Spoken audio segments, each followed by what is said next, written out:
I have to tell you, I was thinking if people were to ask me what gigs I would have liked to have attended in the past, I have my go-to list, Yeah. Elton at Dodger Stadium or Beatles at Shea Stadium. I would have loved to have been in the crowd in 2003 when you played with Neil Morse and Paul Gilbert and Mike Portnoy. Oh You did yeah. the Yellow Matter Crested tribute to the Beatles. I think that's such a fantastic gig. I always come back to it from time to time. That's great that you remember that, man. I remember that gig. I remember being out on the road with Satriani and Mike with Dream Theater, and Mike asked me to do it, and I'm thinking, yeah, we're just gonna play some Beatles songs. He probably doesn't, probably just go because I was playing with Ringo at the time, and then with a Beatle band with my brother, so I kind of knew some of the songs. When I got to rehearsal, I realized what a Beatle head him and Paul Gilbert were. Yeah. They knew every crazy song from deep cuts from songs that I didn't even haven't even heard in like 30 years. So I remember we were like a bunch of kids at rehearsal and we were just singing and goofing off and playing and I completely lost my voice. By the time we did that show, there was nothing there. So and I had to sing the high Paul stuff and I was like when I look at it now I go, "Oh man, I can't believe that happened." No, But it and, was and you played some songs that a lot of, tribute bands don't even dare to play, some like yeah. obscure songs. Yeah. Yeah, if it was up to those guys, they would have done number 9, that they would have done that because they're crazy. Neil is like, man, he's a Beetlehead, pretty amazing, talented guy. Oh, tell me a bit about this new record that you've just released. It's a jazz album. You're doing a lot of scat singing. Tell me, Yeah. tell me about that. Well, basically, I was sitting around and sometimes I have to play bass solos on people's stuff and I've been playing bass solos since I was a kid, but it seems like I gotten into this bass player rut of playing the same thing every time.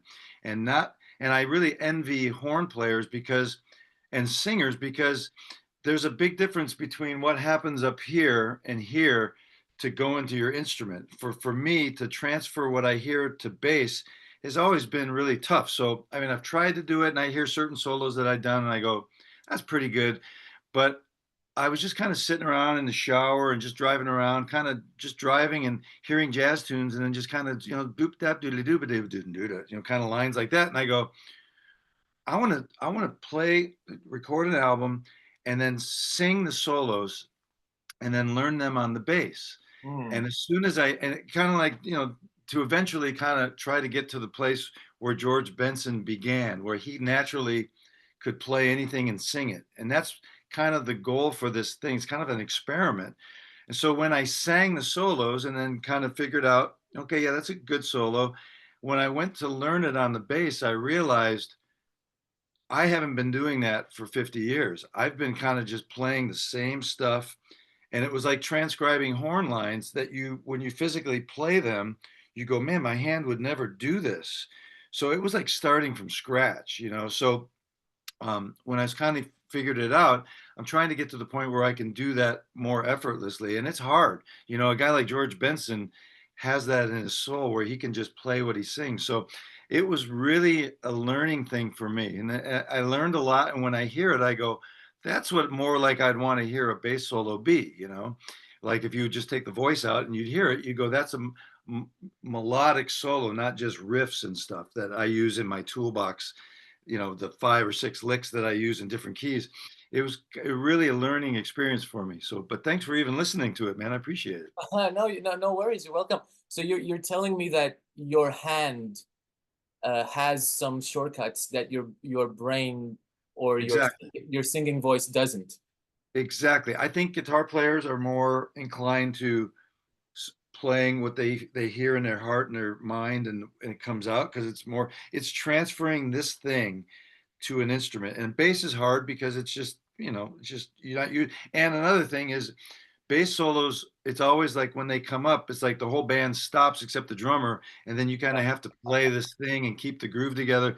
So I played the upright bass, and then just kind of it opened up everything to just being able to sing over it and play long lines, and you're not having to fight to hold the rhythm section together. So it's kind of like trying to be like a scat singer playing bass and doing it at the same time. It was really hard for me, man, because it was like breaking every habit I've ever had, you know? That is fantastic, and you're an eclectic player. I mean, from Electric Light Orchestra to Elton John recently for the last what 13 years, to 12, 13 years. I actually saw you at the O2 Arena twice in 2023 with Elton, Oh, and wow. yeah, you're doing. I love that. I mean, you're playing the late Dee Murray's parts and Bob Birch's parts, and what I really love is you're doing a slide during Bennie and the Jets. It's like so simple and so effective. You do it every time, just like that. It just hits the spot every time. I love that. That's so funny. We just did we've been doing one-offs with Elton. Everyone, we're doing like all over the place, just one show a night. Yeah. And whenever we play Benny and the Jets, our sound man, Matt Herr, is an amazing sound guy. He always likes to find things that stick out. Like he doesn't just sit back and get the sounds and sit back and let it happen. He's moving stuff all over the place. Mhm. So would do things like that, like what would just a boom on a Yeah, space I love that that. in a big hall just goes and it rips you. He just wants to rip people's faces off with these little musical things. Very musical sound guy, and he figures that out. So that's every time I do it, I look at him and I wave, and he puts his lighter on. It's just one of those moments, you know. It's fantastic. Actually, if I think about it, the two shows that I've seen with Elton, the ones from 2023, had the best live sound I've ever heard, like on a show. Really? Yeah, yeah. The, Yeah. the sound is so great. Now that you're telling me that it's like dynamic, it's not set in Yeah. stone. I love that. Well, he took over for Clive Franks, who was the original guy, and he was the king of old school 8 tracks and just the board, mixing live and just making it sound active. Because Elton's records are, it's not like these days with everybody's Pro Tools rigs where the wave file goes like this through the whole song, and there's no, those Mhm. records, man, they're just like, Yeah, the musical range is all over the place, and that's the way it should be mixed, real active, because Elton's pounding away and kind of being quiet and kind of doing his thing. It's if it was just all one monotone level, people would be like, at the end of a show when it's like that, where everything's on tracks and everything, it's great and it hits you in the face. But the dynamic range thing is something that's different in that band than anybody else that I've played with. that is fantastic, and you can feel that. As an audience member, I love that. Farewell Yellow Brick Road tour. I just read it. It's the third highest grossing tour of all time. That's because of me. Which is fine. And the slide during Benny and the Jets. The slides put us. We were four, then the slides put us to three. Yeah. It's fantastic. Tell me a bit about this tour. I've been following Elton for quite a while, ever since I saw him in 2010 in Bucharest. Mm. And I think, looking at his schedule, his touring schedule, and it's kind of seems a bit grueling. I mean, he used to do lots of shows, like 12 Man, shows a week. How did you handle that? he's just a workhorse. I'm sure that when they were, I remember being halfway. I started in 2012. I remember about 2015, 16, they were talking about this tour at the end, Farewell Yellow Brick Road, and how it was going to be big cities and the big stadiums and kind of not as many gigs, because at that time when I started, he was playing 4 or 5 nights a week. I mean, and he was probably, 68 when I started. Yeah. And it was kind of we're just going to ride this thing out and do as much as we can, Mm. all ramping up to this farewell tour. And I used to sit there and go, man, how is this guy doing this? Because he's singing all the songs but two of them in the original keys, and he doesn't have in-ears. He's got his wedges, and he's just loud and crazy. And every night going out there doing that, it was amazing to me. It reminded me of when I started playing with Maynard Ferguson when I was a kid, 19 years old, and Maynard was about 60 years old when I started playing 4 or 5 shows a night, just hitting high notes. And I don't think those guys know any other way. I think they're just so trained to work hard with that English work ethic. So I was kind of blown away that they were working them that hard. I think that the Farewell Yellow Brick Road tour was kind of a relief because we were doing 3 shows a week and having a couple of days off in between. So yeah, I mean, but he just loves to work, and he's, even now when he doesn't have to work, he wants to do it. So it's a testament to those guys, those English guys, man. You know, Davey and Nigel and Ray. They just do their jobs, you know, and don't complain. Just go and do it. Well, I shouldn't say they don't complain, but you know, it's they're just workers, you know. You also have this, for anybody who's interested, you have this very interesting series on your YouTube channel, which you did in 2021 and I think 2022. You looked for webcams across different cities and you try to bomb them. Tell me a bit about that. Oh, that's funny, man. About. You dig deep, man. I like it. My friend Rich Sumner, who's a great drummer, and my pickleball, we play every day pickleball every couple of days. We had this idea because I was kind of getting bored on the road because sometimes with Elton, we would play a show, we'd have like 3 days off, and we'd be in some city that we didn't know. So he found this thing where a lot of cities have these webcams that are just up in the middle of nowhere, overlooking an area, like some in a popular area, but some in the middle of nowhere. So it was kind of like a Mission Impossible thing that I would get to a country or a state, whatever, and I'd call him and he goes, okay, so here's the camera. I kind of know, he'd tell me it's kind of in this area, but you got to find it. So it was kind of like a trick or treat hunt, you know? So I would just look at the map and I would kind of look at the city and look online to see what it looked like. Some of them would be obvious, where it would be like a street in Barcelona where I could go, okay, I know that restaurant. This is where it is. And then I'd go to it and I'd wave and he'd go, yeah, that's the one. So then we would just do a show like, hey, we're here at this place. We found the webcam, and just make a show about it and come up with some kind of a story or something funny. But some of them were really, I remember the one in Frankfurt, Germany. It was this webcam just like pointed towards a street with a river running by it. So it took me 3 days to find this thing. And it was on some guy's porch who was out there hanging, having a cigarette. I'm like, I'm sitting there doing this, and he's going, "Why are you looking at my camera?" You know. So we would do that for a while, and it was a blast. It just gave us something to do, you know, to make a story, and then that kind of led into our show that we have called the Song in a Day show. I don't know if you ever seen that one, but it's a show that we have on YouTube. It's called the Song in a Day show, and what we do every day, you know, like once a week, my brother Greg, drummer, and I, and my friend Paul Dexter, who's a producer, we'd wake up and we'd go to a Starbucks and we go, okay, so today we're going to write a song about something in this style. So the whole show is the waking up and coming up with a concept. Then we go to a studio and we're filming everything live, me and Paul, and we start with here, let's write a song. Greg will come up and say, let's write a song about coffee or something, whatever. And go, that's what we're going to write about. So we come up with a groove. We do the drums and bass. We write the songs. And then we go to a hired person that we would have sing the song or record a song with. So we've got like 9 or 10 of those. We had Rick Springfield did the trailer and the show. And then we would have REO guys do it. And just different guys every week would do the song. So if you see it, it's called The Song in a Day Show, and it's on YouTube and on my website at mattbissonette.com. But I think the older I get, the more I need to have something to do, you know, just instead of just because I walk a lot on the road. But after that, you get kind of bored. You kind of have to have something structured. So the webcam thing and that show, the Song in a Day show, kind of helps me a little bit. Kind of crazy. No, that is fantastic because I was wondering what you are doing on a mammoth world tour. What are you doing in the days when nothing ever happens? I was speaking to Liberty DeVito a Yeah. couple of years back, and well, he was telling me how a lot of them actually started drinking because there was nothing else to do. Uh, Yeah. what do you do when you play like to like 20,000 people on a Monday and then you have to wait till Thursday in some place you don't know?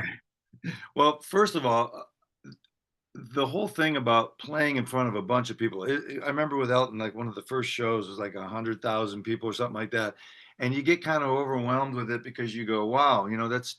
But then once you put in your in ears, you play the show. It slowly becomes like you're playing in front of a small club for some reason in your mind. So when that kind of not fame thing, but when that thing is thrown at you, and then you come home and you're cleaning up your dog's poop and you're just doing stuff, taking out the garbage, doing stuff. It has a way of humbling you down to going, I just thank God that I have that opportunity to be able to do that. but be able to come back to normal life. Because if I lived that all the time, if that became my identity of I have to be a, I have to perform in front of people, it kind of is not real. It's not realistic. It's not the way we're built to do. So the constant playing in front of a bunch of people, then coming home and playing a small club for 30 people has really keeps you humble, and it keeps you hungry to want to do things. But what Liberty says, and Liberty probably would know because those guys were touring all the time. And that's the danger, that if you don't become secure in who you are as a person, you can fall in that thing like that. You can just start, you just end up at a bar and you never leave. You Right. know, you have to play a show, and that's what I used to do in the old days, you know, with different bands. I'd be that guy on the bar stool, and then 2 days later do it again. So you kind of have to trick your brain into not doing those things. So my thing is play a show, we go to the next city, I wake up and I go, okay, I'm going to find a Starbucks or a coffee shop. I'm going to go do that. And then I'm going to walk to a movie theater or some place that I find that's like 10 miles away, 5, 10 miles away. So try to walk like 8 to 15 miles a day back and forth, but have a target to come back. And then by that time, half your day, I mean, pretty much your day is gone. You come back, you eat, and it's nighttime. It keeps you out of trouble. It keeps you focused, and you're listening to podcasts or sermons or whatever you're listening to. Just keeping your mind focused on stuff, and not the bad stuff, but the good stuff. That's the key for me to keep it going. Oh, that's fantastic. I think Charlie Morgan was saying the same thing when I talked to him about this, going home and washing the dishes and after you've just played at Live Aid or something, and Yeah. again, it kind of humbles you. But coming back to the Beatles thing, and talking about musical eclecticism, Mike Portnoy, he's such a technical guy. Yet when he was playing in the Beatles tribute band, he was able to do the exact same thing. I play his parts in a Dream Theater tribute band, and I it's like so complicated. I can't remember. It's like, but he managed to like just switch into like switch that off and go into Ringo mode. And how do you deal with playing different genres across different, with different artists? And do you think you have a particular genre that you are, you know, particularly better at than others? Well, I think with Mike, with that situation, when he asked me, do because I was playing with Ringo and he was kind of enamored with, wow, you play with a Beatle, we should do a Beatle band, and have Paul and Neil do it. And I was like, yeah, that sounds great. But all I heard when we were playing with Joe and Satriani and Dream Theater was opening up was just Mike going ballistic every night, just like I was kind of going, how are you going to contain all that to just you know but sure enough, I show up at rehearsal and he does it. He's a musical drummer, which made me go, okay, he's one of those guys that can do everything. There's not a lot of guys that can do that. And that's kind of what my brother and we did a session yesterday, and it was like 5 different songs of 5 completely different, Latin to like jazz to, we played a version of Take Five, the jazz song. And my brother calls it music vocabulary. Is we grew up in Detroit and we listened to every style of music growing up. I mean, on the radio at the time was rock and roll, jazz, funk, fusion, everything. Weather Report to the Carpenters to Chicago. So that kind of it was ingrained with us. That was kind of who we were. But we kind of made a mental decision, me more than Greg, because Greg can play everything really well. He can play all the styles way better than I can. But I kind of keyed into going, my my key to survival in the music business will be being able to play every style respectfully enough to hold the gig. Not that I'm going to be the best jazz player or the best rock player. I'm not going to be Billy Sheen or I'm not going to be Jocko, but I can hang in there that people would want to call me to work and do it okay. So I really love the different, like for me at home, like if I had to record in my studio here just rock and roll songs every day for 5 days a week, I'd lose my mind. I'd have to have balanced different musical styles. And just Yeah. like life, you can't just do the same thing every day. You need to go take a walk. You need to take your dog out. You need to go hiking. You need to watch a movie. You need to talk to people and have life. You just can't play music every day. So I think the key word I'm trying to say is balance, balance for everything. And music is great for that because if you get to do it enough, there's so much different styles that you play that it keeps you interested in them and it keeps you wanting to learn them. Like Yeah. this jazz thing. I mean, that opened my eyes to how much I didn't know about how to play a solo, and I'm 64 years old. I don't know how many years I have left, but if I can keep learning stuff and wanting, I mean, I struggle sometimes with learning, listening to new music, listening to whoever the new thing is. Sometimes I shut my mind off and go, no, the old music's better or this is better. But then when I listen to it, I go, it's really good. It's a struggle for me sometimes to just keep in the game and keep focused on learning new things. But at my age and people older than me, you got to keep learning stuff. I mean, you're a young guy. Your brain is fertile for everything, and it comes in. But there comes a time later, things get a little bit more cloudy, and you need to have that discipline of learning new things. And like this jazz record really kicked my butt to go, okay, so focus on the things I don't know and get better, but also know that I'm not going to be Billy Sheen. I'm not going to be Stu Ham. I'm not going to be Jocko, but I can try to be as best as I can in all of that styles.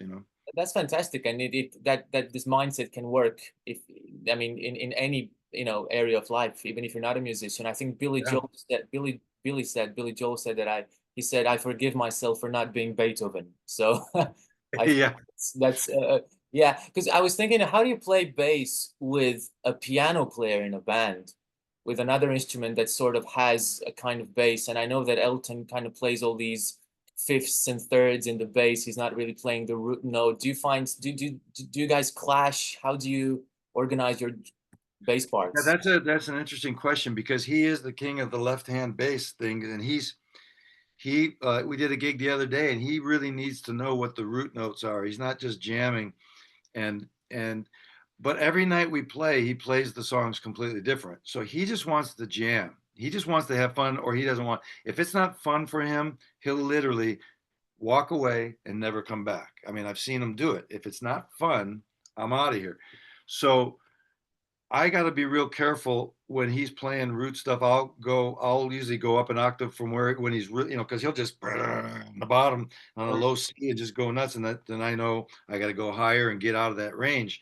Somehow Matt works it out in the crowd in the sound that it kind of works. Mm-hmm. And but it is hard sometimes playing with a keyboard player that in a session or something that you could say, hey, you know what? Maybe don't play that so much in the left hand because that's kind of bass land or whatever. But he does it musically. He doesn't ever step on any. It's the world according to Elton, and you just fit yourself around that. So you just have to listen. You just have to really. I remember when I first got a bass, my dad bought me a bass when I was 13 years old, and he put me on a gig with his wedding band 2 weeks later. And I go, Dad, he goes, you're going to make $50 a night. You're going to get a tuxedo and you're going to play these songs. It's going to be great. And I go, Dad, I have no idea what I'm doing. What do I do? He goes, I'll never forget this. He goes, just listen and play what you feel. And then whenever I point at you, get me a beer from the bar. That's all he said to me. So I remember showing up on this gig with an accordion player and my dad, and I just listened and just kind of had no idea what I was doing. But that's the best advice anybody could give you. If you just listen, and if you listen enough, you'll know what to do. It'll lead you home to what's right for the song. Somehow that kind of works. Fantastic. Well, Matt, thank you very much for Thank you. talking to me. It was great speaking to you. You too. And I wish you well, great success in your next musical explorations. Thank you.